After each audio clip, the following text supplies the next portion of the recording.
E aí galera, hoje é segunda-feira e é dia da nossa quarta aula de CorelDRAW para iniciantes. Hoje nós vamos conhecer algumas ferramentas importantes e prioritárias para os nossos arquivos de CorelDRAW. A primeira delas é a ferramenta de seleção, que serve única e exclusivamente para selecionar ou desselecionar um objeto. Para funcionar, basta dar um clique em um objeto, para desmarcar, clique fora em qualquer outro lugar que não seja no próprio objeto. Esta ferramenta também acompanha outra chamada seleção à mão livre. Esta segunda só é adicionada no CorelDRAW X6, a última versão de 2012. Com alguns objetos em tela, nós vamos mostrar algumas dessas funções. Para selecionar um objeto, um clique simples é necessário. Se você deseja selecionar um outro objeto em seguida, segure o Shift e clique no mesmo. Você pode perceber que a nossa barra de ferramentas vai se alterar, porque nesta opção nós não podemos ter alguns recursos que nós temos apenas com um objeto. Para selecionar vários objetos sem a necessidade do Shift, basta clicar e arrastar. Será formado um quadrado e todos os objetos que estiverem dentro dele serão selecionados. Objetos que não forem selecionados por completo dentro desse quadrado não serão adicionados na seleção. A segunda ferramenta funciona exatamente da mesma maneira. A única diferença é que nós temos uma área livre de trabalho, de acordo com a nossa seleção, e não só um quadrado como é feito na primeira. Nós conheceremos hoje também a ferramenta Forma. Ela é selecionada com o atalho F10 e tem como principal função alterar vetores. Quando nós selecionamos um quadrado perfeito, nós percebemos que esta ferramenta abre uma nova caixa de função, onde nela nós podemos arredondar cantos manualmente ou digitando, podendo até criar cantos arredondados diferentes uns dos outros.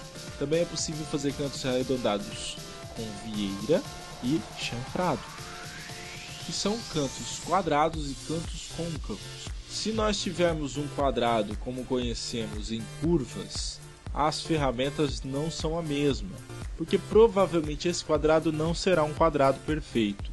Nesse tipo de exemplo, a nossa ferramenta Forma serve simplesmente para alterar um determinado ponto, podendo editar este arquivo da maneira que quisermos, incluindo adicionar novos pontos e até arredondar os mesmos. Lembrando que com a nossa ferramenta de seleção nós podemos alterar cores rapidamente. Apenas com um clique no botão direito nós alteramos a cor de preenchimento e com o botão esquerdo a cor de contorno. Isso funciona para qualquer tipo de escala de cores. Em CMYK, em RGB, basta que a caixa de ferramentas esteja próxima a você. Se selecionarmos a tecla Ctrl e clicarmos com o botão de preenchimento ou de contorno, será aplicado um pouco da cor, podendo fazer misturas rapidamente. Junto com a nossa ferramenta Forma, nós encontramos alguns recursos adicionais. O pincel de borrar, ele serve para alterar a forma que estamos trabalhando, ou seja, sem alterar a cor, ele molda exatamente os pontos de acordo com o que você presetar. Nós temos nele as opções de tamanho, as opções de secagem, a nossa inclinação e também a orientação. Com isso nós podemos criar designs melhores.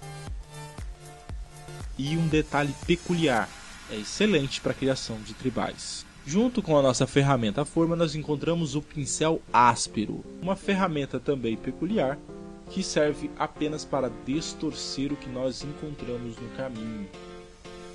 A terceira ferramenta que encontramos junto com a ferramenta Forma é a transformação livre.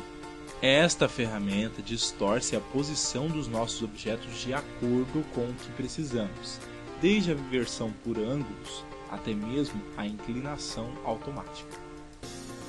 Lembrando que a principal vantagem deste recurso é que nós não perdemos a forma principal de quadrado, círculos e outros objetos já presetados.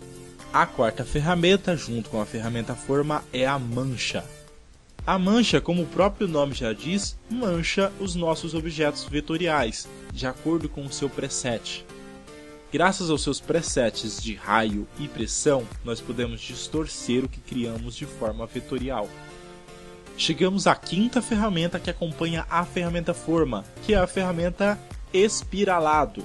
O nome já dá um spoiler do que a ferramenta já faz. clicando e segurando, nós podemos fazer aspirais dos nossos vetores. Lembrando que este aspiral pode ser configurado em raio, taxa e direção. A penúltima das ferramentas que acompanha a ferramenta forma é o atrair. Sempre que você manter o ponto dela centrado próximo ao objeto selecionado, ele irá atrair a vetorização para próximo deste ponto. A última ferramenta, o repelir, funciona exatamente da mesma maneira, só que no sentido contrário. E esta foi a nossa quarta aula de CorelDRAW, ensinando para vocês as ferramentas de seleção e forma e os seus aplicativos. Lembrando que apenas a ferramenta forma possui tecla de atalho, o F10. A ferramenta de seleção apenas com o Ctrl espaço, que serve para que toda a ferramenta selecionada seja alterada para ela. Eu espero ter ajudado. Se você gostou, não esqueça de avaliar esse vídeo e se você quer receber este e outros vídeos do meu canal, se inscreva. Falou, um abraço!